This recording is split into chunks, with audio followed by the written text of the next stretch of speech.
Abafela nami ngingomunye wabo. Ukuphuma kwemisebenzi yikona kwashabana lesinjabulo yami. Ukubusuku kaphela ngahleze injabulo yami ingabe sekhona. Ngoba besithandana kamnandi ngokumnyama bonele kungavelelanga wasebona abantwana kunami. Ibalisa ngibuza themba lami sanibona sesambe ngake baba. Kanti izithembiso zeminyaka ukumthembisa zona besingamanga yini. Ngitshelele inhliziyo ukuba ngithithwe uthando lwami ngubani ethathile simane siye sibule ngokwesikhashana. Uma ngabe ukuthi lengane lapho esibelethweni esiqabantisayo kulungile ithemba lami ngivumele ngiyikhiphe isona sekusifana phambi somkamfeni ngami. Uma ke ngasakuleli isikhathi ekameni uyasihlala phansi ithemba lami sibonisana. Khumbula ukuthi ngamagama uwakhiphe esilebeni zomlomo wakho wangakha isithombe sesasa. Lempilo esizoyiphila nangale komshado ibukele yini umasithethe sisinokolela ngaphansi kwesihlahla sethemba. Mina manje labo bekade bengithembisa uthando lwesikhulumane ngoba ngithi inhliziyo yami isithathile. Kazi yazi ukuthi bangaka abantu esebajikisile ngoba ngithi ngithola ubambo lami. Namhlanje usukhethe ukushiya ngedwa ngilogubu losizi. Izinyembezi mina ziswele indawo yokuqasha njalo bangingaqabanga themba lami. Leli hliziyo esimangqabangqaba usuyiphulile ukuthi ngibani uzuyipholisa.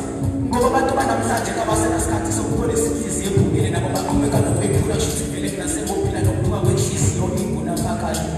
Kulabo Abafela uthando nami ngingomunye wabo.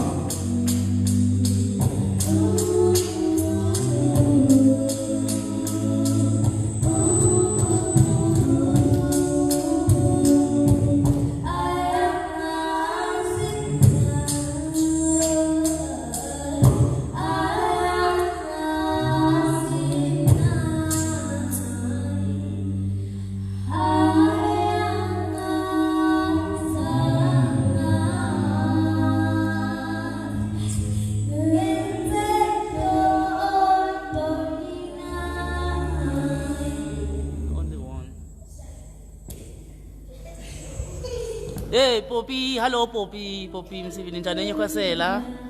Sinomcimbi lana abafana abaperforma. Yabona mase uzabona nje.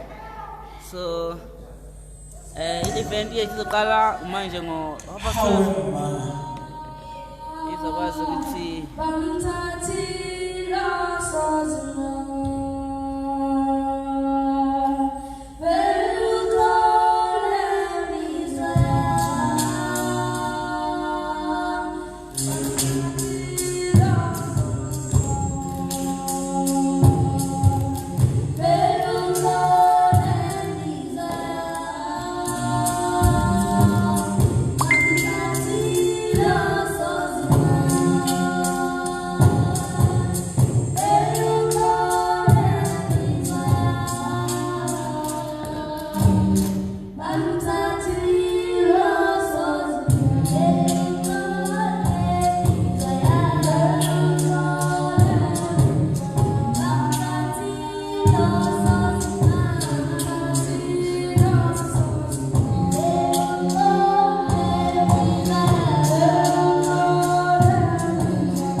Let's